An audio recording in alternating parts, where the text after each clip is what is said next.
Around the world, crocodiles and alligators are on the move, heading out to sea and deep into shark territory.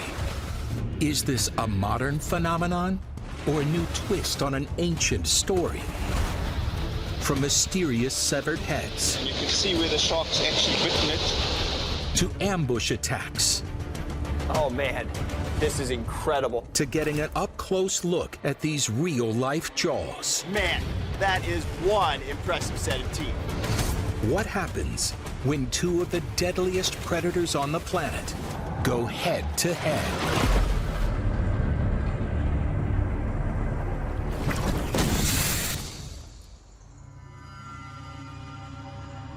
The Everglades, Florida. A vast tropical wetland crisscrossed by a network of swamps, channels, and rivers. An unlikely mecca for sharks.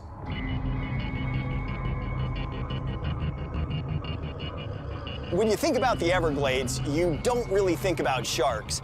But every year we get adults of bull sharks, lemon sharks, and blacktip sharks coming here to have their young because it's such a great place for those baby sharks to grow up. Dr. Mike Heithaus has been studying the predators here for almost 20 years. He's discovered young sharks can spend the first 4 years of their lives hunting for small fish in the web of mangrove roots that line these waterways. As the tide goes down and there's less space to hide, those fish have to come into the channel, and that's where the sharks have a really good chance of catching them. But they're not the only predators in town.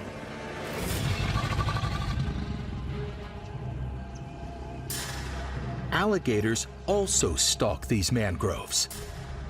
Able to hold their breath for over 30 minutes, they move silently through the water, barely creating a ripple, feeding on everything from fish to small mammals. Do they also have a taste for sharks? In recent years, members of the public have captured glimpses of shark-gator clashes in the brackish borderlands that separate Florida's fresh and saltwater systems. We usually think of sharks as saltwater creatures and alligators as freshwater creatures, and they should never interact. But it's not that simple. These sharks can come up and live in almost entirely fresh water, and alligators can survive where there's a fair bit of salt in the water.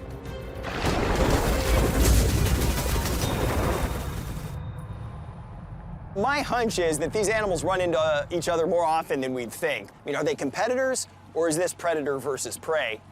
And who's the predator? As dusk falls, the team prepares for a groundbreaking tagging operation. Their mission is to put cameras on the backs of sharks and gators in this suspected predator battleground for the first time ever. As a thermal drone scouts for gators from above, okay, so yeah, point it directly that way. Yeah. the team begins exploring a series of narrow channels carved through the shark nursery. Gators are easier to spot at night. Their eyes reflect light back off the retinas, giving them the effects of night vision. In a flashlight's beam, their eyes glow bright red. Look at that, right up here. There's one, up on the left. That's a big one. Oh, he's down. Keep moving that light there. See him? I think I got it! Yes! Yes!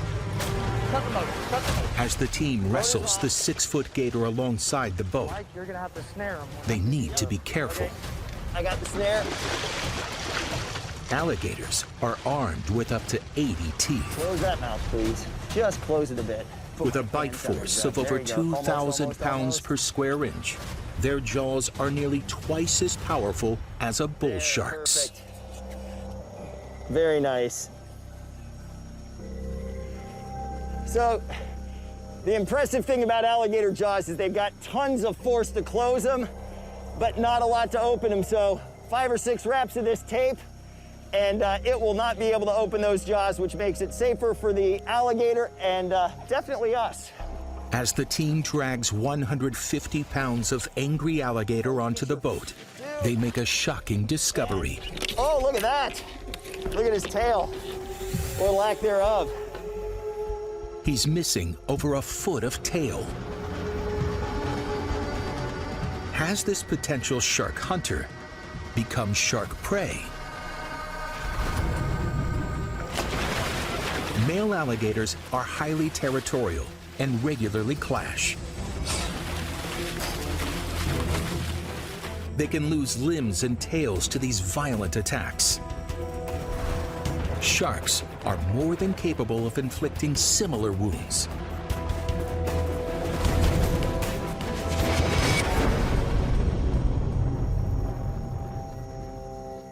The team decides on a name. Oh, is he Stumpy? Stumpy, but obviously he looks pretty fat and happy. Yeah. Not having any trouble getting dinner. Next, they ready a state-of-the-art camera system, Gator Cam. It's armed with depth, accelerometer, GPS, and temperature sensors. For the next 24 hours, it will record every move Stumpy makes. If he has a run-in with a shark, it will be caught on camera. Yep. Good. Clear. Yes! Yes! Woo! Yeah! Yes.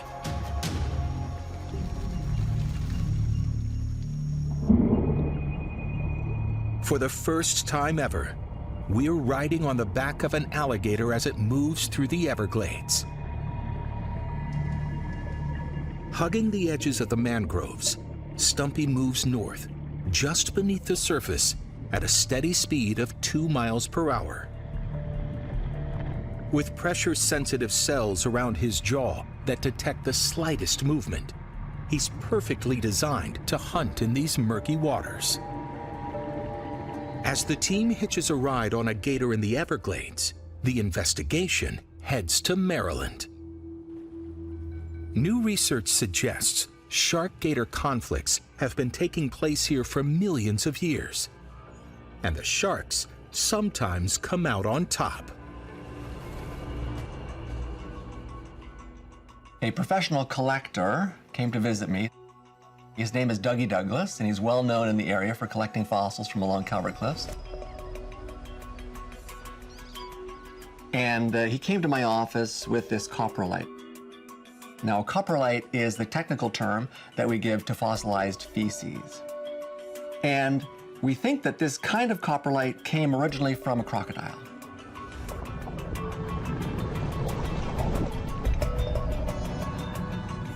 But when he first showed it to me, I just could not believe what my eyes were seeing, because there are tooth impressions along both surfaces, deep ones on this flattened side, but more shallow ones on this convex side. And it's really clear that these tooth impressions were actually made by a shark. And I was delighted to have it because I wanted to be able to sleuth it out and figure out, how it had formed and how the shark had come to bite it. And maybe I would be able to tell what kind of shark had bitten it.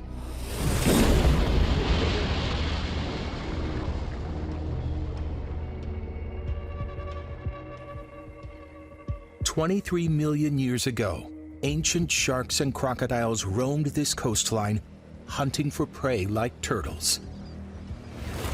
Did they also prey on each other? Stephen is convinced this fossil holds the answer. I thought to myself, if I take a liquid molding, I'll be able to see, hopefully, the shape of the teeth that penetrated into the coprolite.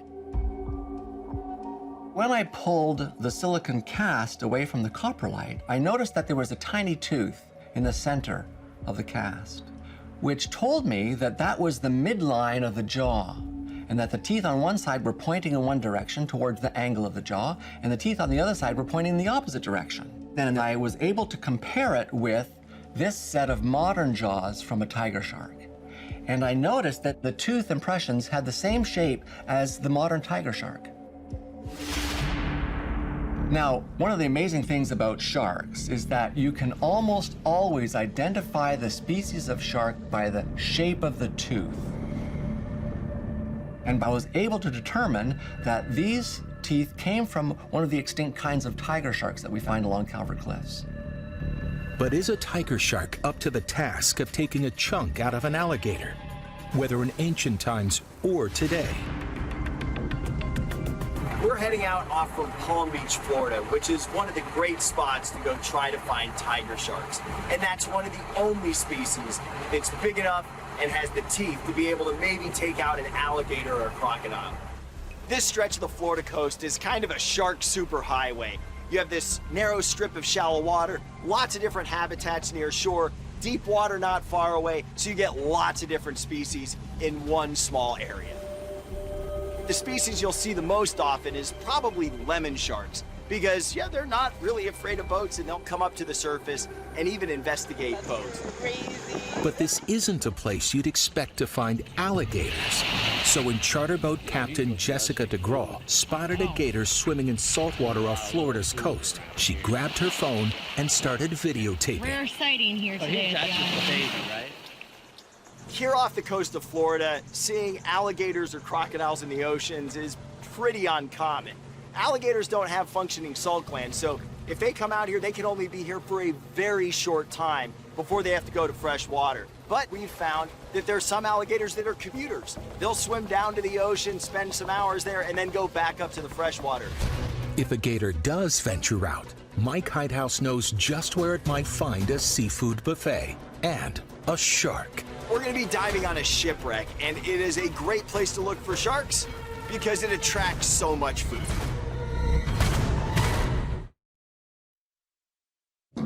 Some of the biggest sharks on Earth patrol these waters along the rich Florida coastline, and Mike is getting ready to dive in with one of the most dangerous of them all.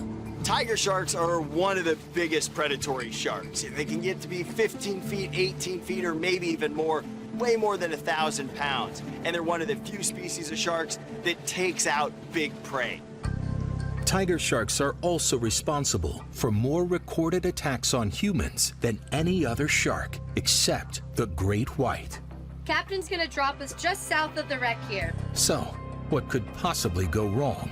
There is a residential tiger named Patrick. He's about 10 foot that lives around here. The sign for tiger is this. The thing with tiger sharks, guys, is they're really, really sneaky. If they have the opportunity to sneak up on you, they will. So please keep your eyes peeled. Tiger sharks are all about eye contact, all right? Stay together, head on a swivel. Being in with these big animals gets the adrenaline pumping, there's no question. You have to be super respectful and give them their space.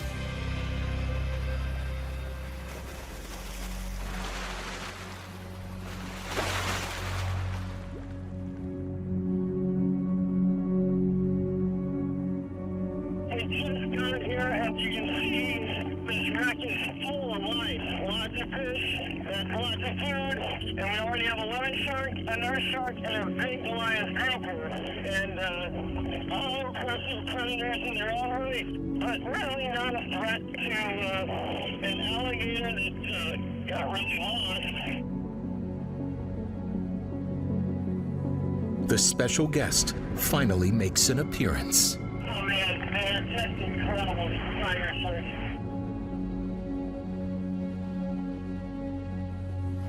What a fantastic dive. I mean, that tiger shark, what a beautiful animal. You can see how big it was, but tiger sharks get even bigger than that. And with that mouth right at the end of the snout, they can easily grab big prey. Add in the teeth, they can cut through even the thick hide of a crocodile, or out here, a very wayward alligator. That is really one of the top predators in the ocean. So, in Maryland, the ancient tiger shark teeth marks in the ancient crocodilian's coprolite could have happened in modern times. But some mysteries remain. One is, how do alligators survive in saltwater when they're native to fresh? An alligator sent people scurrying for sand today in Collier County. FWC officers told people, get out of the water. Like most crocodilians, alligators are freshwater creatures. If they spend too much time in saltwater, they dehydrate and die. So why are they heading out to sea? And how are they doing it? The good news for most alligators is that they're fairly big, so they can go out to the ocean, slowly take salt into their body. It's a bit stressful, but then they can move back up to freshwater and kind of flush their bodies out and reset. If you're an alligator, why would you go to all that trouble? The discovery of a severed croc head in South Africa could hold the answer.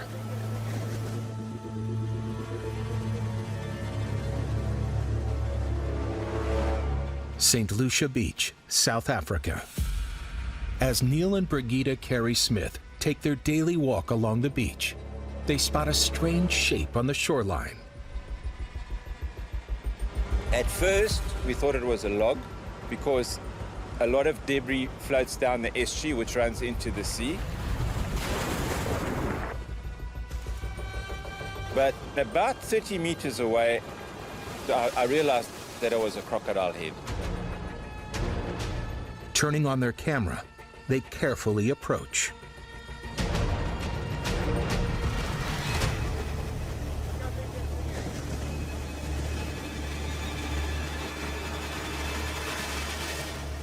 As we got closer, we realized just how big this head was.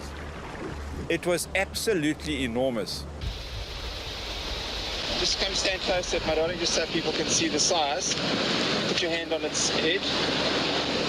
We'd estimate it to be in the region of about 120 pounds or so. So if that was the size of the head, imagine what the size of the crocodile was. It was just very exciting, and we just realized we'd come across something quite special.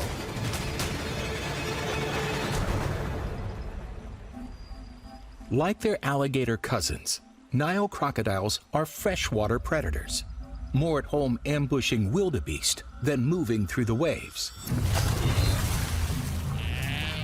So what was this croc doing out in the ocean?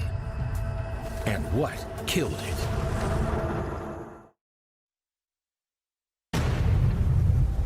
The more I inspected the head, the more I saw that there were teeth marks on the side of it. And being a deep sea fisherman, he's sort of quite knowledgeable about that kind of thing. And he said to me, that's definitely a shark cut. Something must have happened, some drama unfolded here. You can see where the shark's actually bitten it. There's no doubt in my mind whatsoever that that was a shark that had bitten that crocodile. None whatsoever.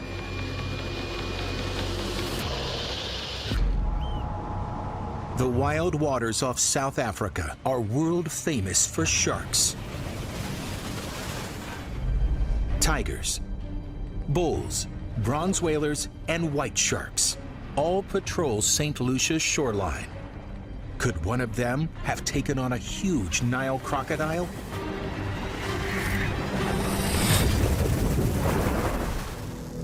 Mike Heithouse is convinced sharks, crocs, and gators could be clashing far more regularly than we've ever realized. Looking from the size of this head, this was a big croc. I mean, probably over 10 feet long, and it raises a lot of mysteries, like what was it doing out at sea, and how did it end up ahead on a beach? This is a map showing where that severed head was found. And when we zoom in here, what you can see is that it wasn't too far away from two really major river systems. So it's possible that the crocodile died in the river system and the head floated out, or it could have come into these coastal waters to feed because those are really rich waters. Now, there are white sharks in this part of the world. The white sharks don't tend to be in those super shallow, turbid waters where you might find crocs and gators, but it could also be a really big tiger shark or a bull shark. And the bull sharks in this part of the world do get really, really big. They're one of the few species of sharks that will tangle with animals close to their own body size. So, you know, if any shark's gonna go after a bigger crocodile, bull sharks are definitely on that list. And those big bull sharks do go up into these river systems. Just as at home in freshwater as saltwater, bull sharks have unique adaptations in their kidneys and livers, which allow them to thrive in both environments. They're famous for being in turbid, murky waters, and that suite of sensory systems they have helps them zero in on their prey. But could they really take down a huge Nile croc? Bull sharks, when they get really big, do have the teeth to get through them, but it might be a pretty big effort. You know, and that's one thing when you look at that head.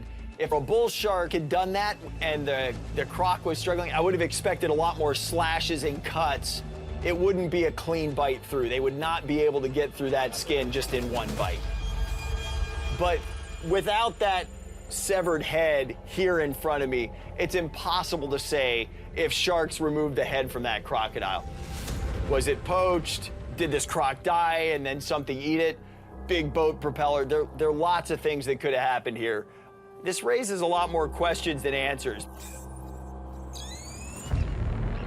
4 years later, St. Lucia estuary provides the backdrop for another, even more dramatic shark-croc confrontation. Shark is just in front of the crocodile.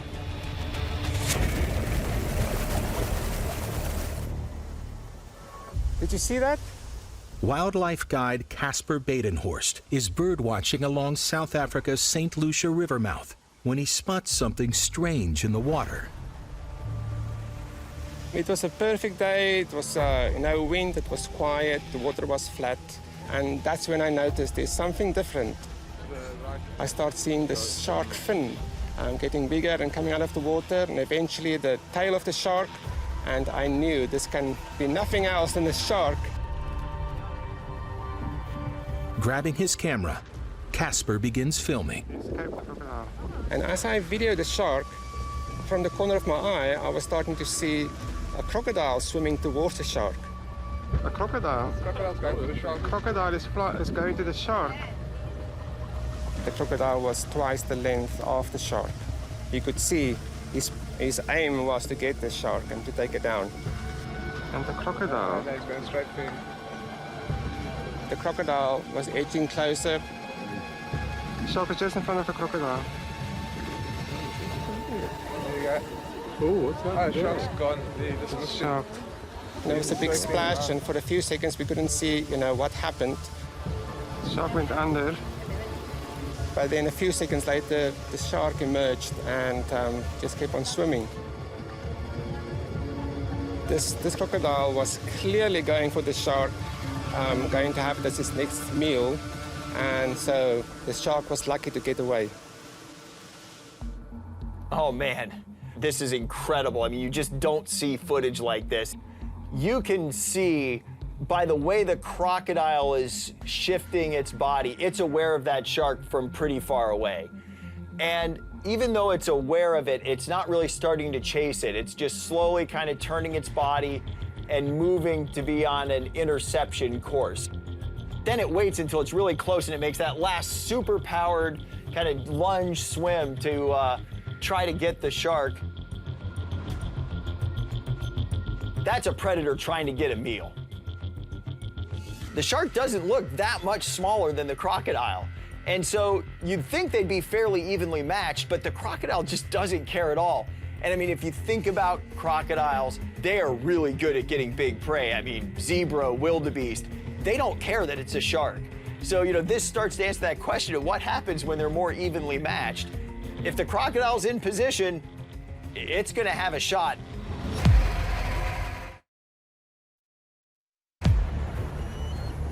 Back in the Everglades, the investigation into the suspected shark-gator battleground heats up. Good. Yep. Good. Clear. With a camera tag successfully deployed on a big adult male gator called Stumpy, the team's attention now turns to sharks. Setting a series of baited lines across the bay, it's not long before they get their first bite. There, shark! That is bite-sized for a big gator. It's a bull shark, and at 4 feet long, a juvenile.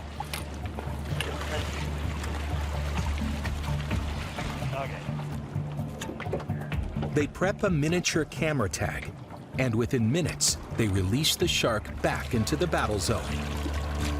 Yes! Woo! Good job. I mean, that was amazing, first shark of the trip, and it was the perfect size for the camera. And that's a really cool size of bull shark in this area because it's small enough that it could get eaten by a really big gator, but it's big enough that baby gators could be on the menu for that.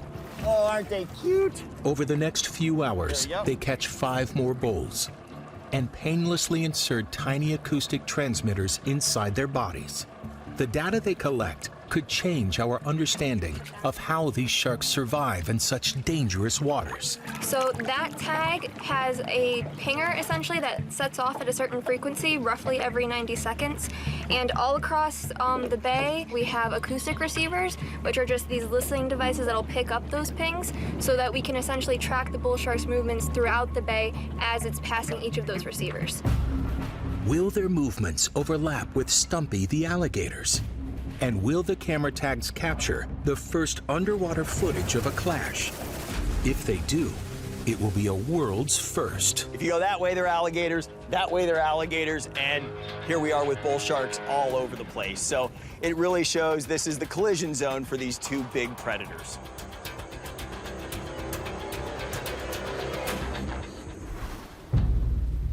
When it comes to tiger sharks and gators, the clash that happened at Calvert Cliffs, Maryland, over 15 million years ago, still holds one more mystery.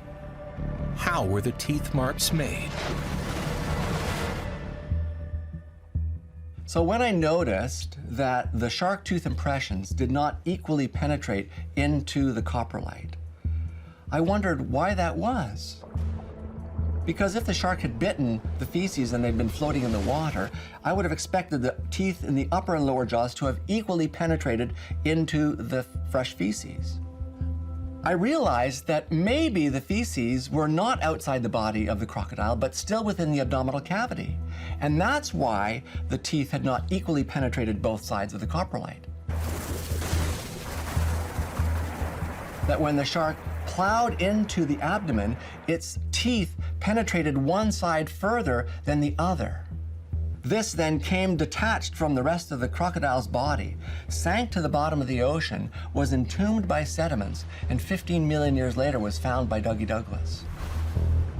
Clearly, crocodilians, which are apex predators, and sharks, which are also apex predators, have been clashing for millions of years. But can a modern-day shark take down a crocodile? I mean, this is really incredible. The investigation heads down under in search of answers. The Northern Territory, Australia. Home to the biggest crocodilians on Earth, saltwater crocs. In the rivers here, salties rule supreme. Bulls, sawfish, and spear-toothed sharks all patrol these waterways. But they're no match for the salties, which can reach 20 feet in length. In recent years, clash after clash has been recorded along these rivers, with Crocs coming out on top every single time. 10% of the river's sharks have scars from attacks. Hunted to near extinction in the 1960s, in recent years, salty numbers have been exploding. Now up to 200,000 live in northern Australia. Running out of space in the rivers, they're heading out to sea.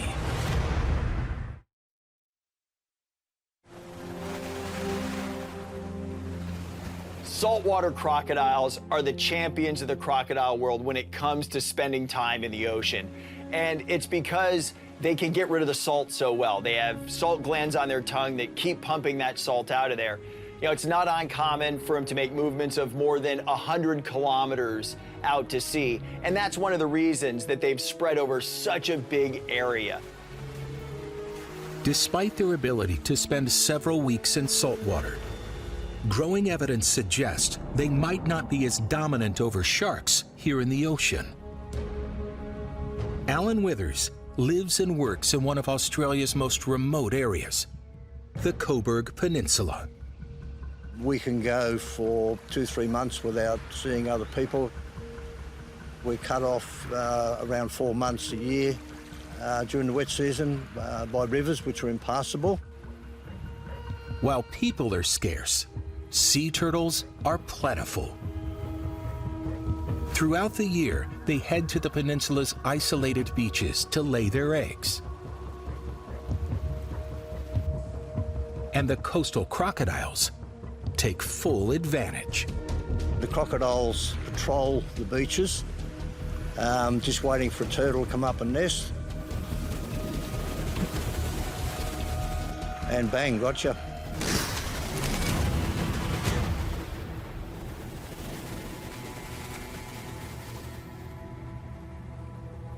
Here, Alan captured something extraordinary. We'd seen the crocodile a fair way offshore heading towards the beach with the turtle in its mouth.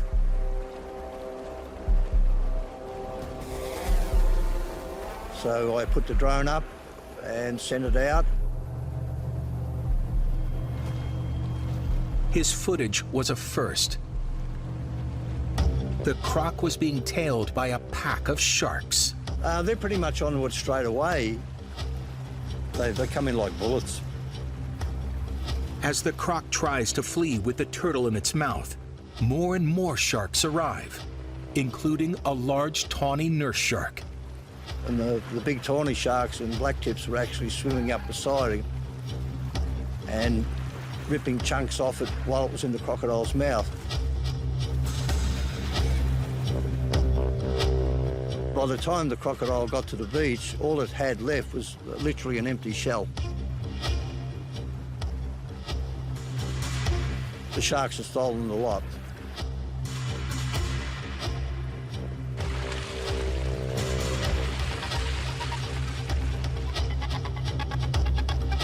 Incredibly, this clash between packs of sharks and huge saltwater crocodiles is not a one-off. It's a regular event. Whenever a large crocodile catches turtle, there's certainly a percentage of body fluid and blood in the water which attracts the sharks.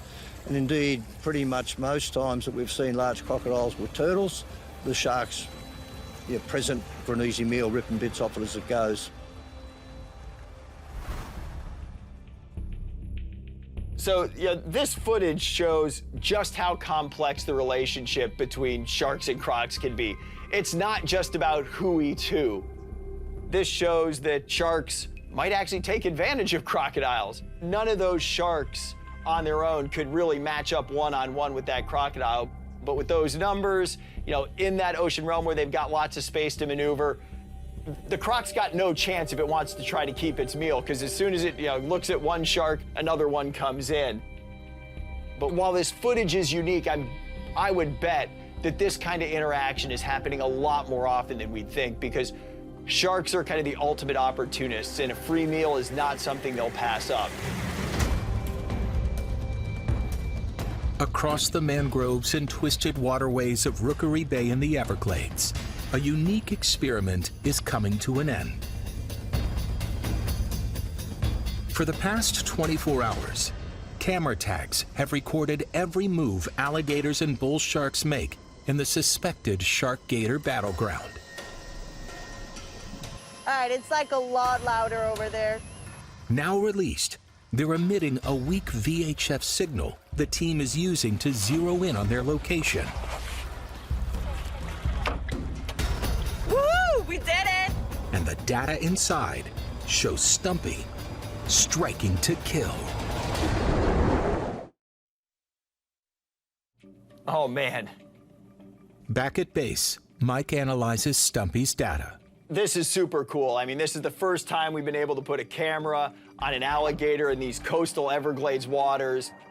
You know, there's just so much we're going to be able to learn by getting this window into their world. Stumpy spends most of the night hugging the edge of the mangroves and resting at the surface. But then at about 2:45 in the morning, things changed, and he goes into hunting mode.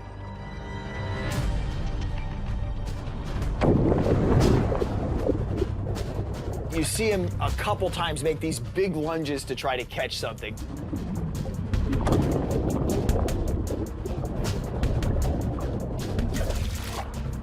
You can also see in one of these a fish swim into the frame, and then as it swims out, Stumpy makes a big lunge to try to catch it as it's swimming away.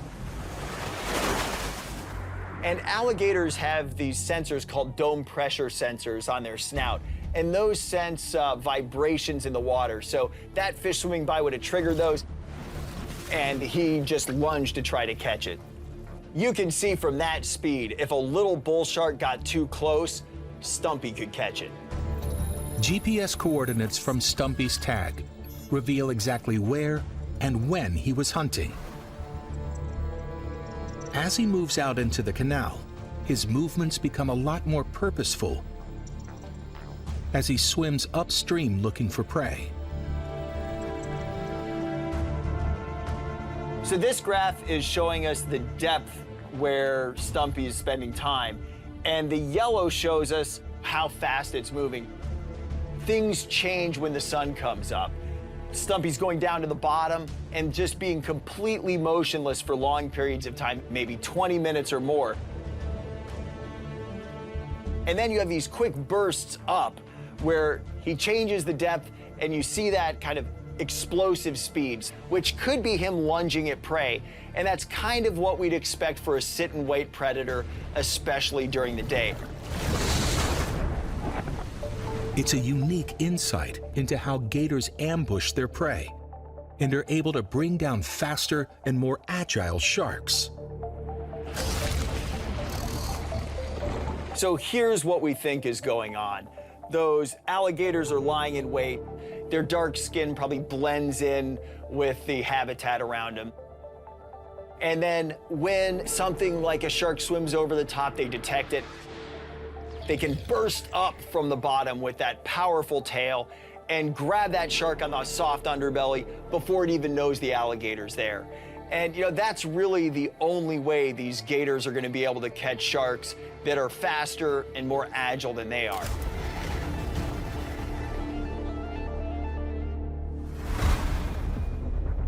Footage from Shark Cam reveals just how hard it is for sharks to spot gators in these murky waters. You can see that the visibility is terrible. And this is really typical of the waters that these bull sharks are inhabiting.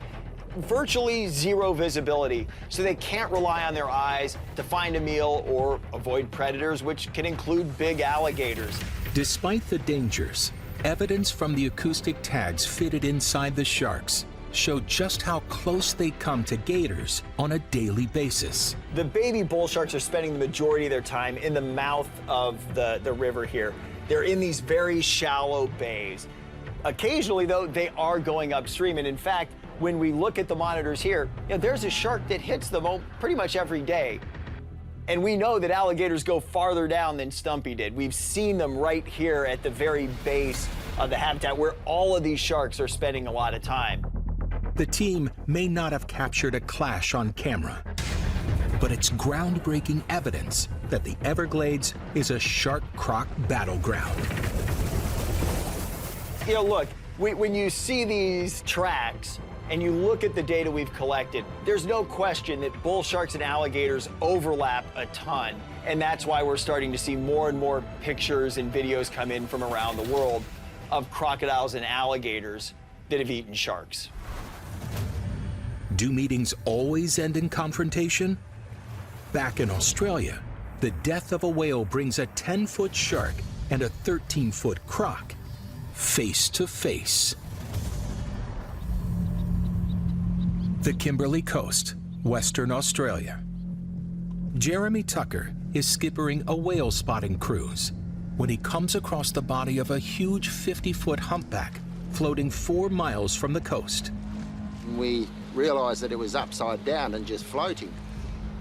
So we went over to the whale, and we realised that there was a few sharks feeding on it. And as we got closer, we realised that they were tiger sharks, and there was a couple of really big ones. Around the world, the death of a whale often triggers a shark-feeding frenzy. Whale blubber is one of the most energy-rich foods in the ocean. Every pound contains over 3,000 calories. A single whale can attract over 200 sharks. But today, the sharks have company. I decided to put the drone up, and there was a lot of bite marks out of the whale. As we got closer, we realised that there was croc there feeding on the whale. It was really unique, and we all realised that.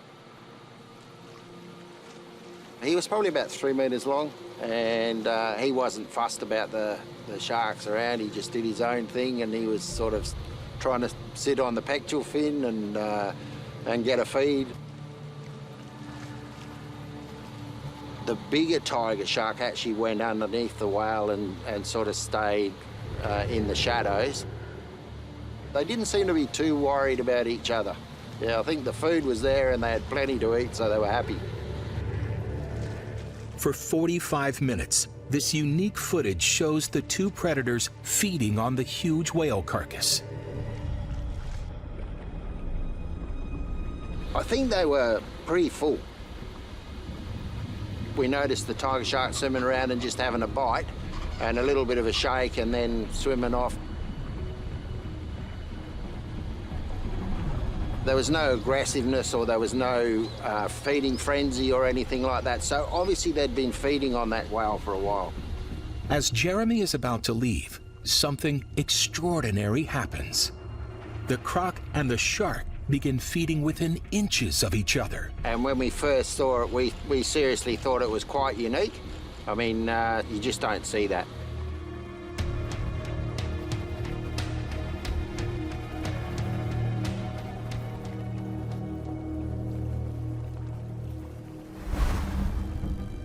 This is incredible. I mean, you know, sharks feeding from a whale carcass, that's something you're used to seeing.